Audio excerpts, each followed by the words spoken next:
নমস্কার বন্ধুরা, বেঙ্গলুরুস কিচেনে আপনাদের সকলকে স্বাগত জানাই। আজ যে রেসিপিটা শেয়ার করব ভীষণ লোভনীয় রেসিপি।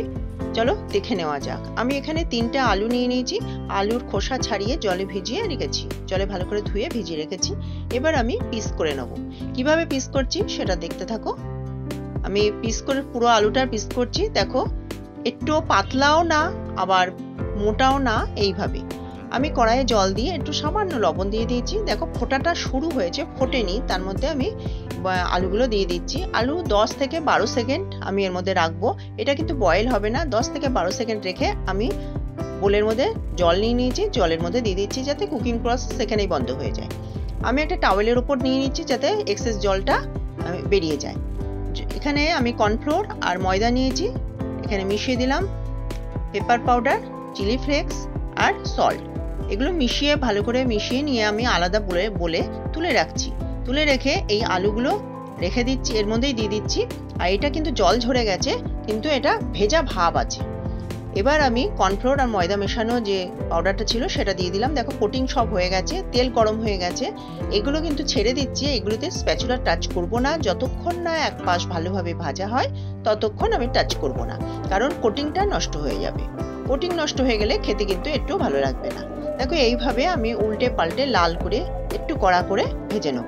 ভেজে নিয়ে আমি এগুলো তুলে নেব। একটা কিচেন টাওয়েলের ওপর আমি তুলে নিচ্ছি। খুবই মুচমুচে হয়েছে। আমি কড়াইয়ে যে তেলটা ছিল সেখান থেকে 2 চামচ তেল রেখেছি। আমি এখানে কারি পাতা খুব কুচু কুচু করে কেটেছি। কারি পাতাটা ভেজে আমি কিছুটা তুলে রাখলাম, কিছুটা কড়াইয়ে থাকলো। আমি হাফ কাপ টমেটো সস নিয়ে নিয়েছি, সেটাকে ভালো করে তেলের সঙ্গে মিশিয়ে নিচ্ছি। এর মধ্যে সল্ট দিয়ে দিলাম আর red chilli powder, Kashmiri chilli powder দিয়ে দিলাম, রোস্টেড তিল দিয়ে দিলাম, দিয়ে ভালোভাবে আবারও মিশিয়ে নিচ্ছি। দেখো মেশানোর পর আমি এখানে চাট মশলা দিয়ে দিলাম, একটু চটপটা হবে। আর লবণটা একটু কম ছিল, লবণ দিয়ে দিলাম। আর তার সঙ্গে যে চিপসগুলো ভেজে রেখেছিলাম সেই চিপসগুলো দিয়ে দিলাম।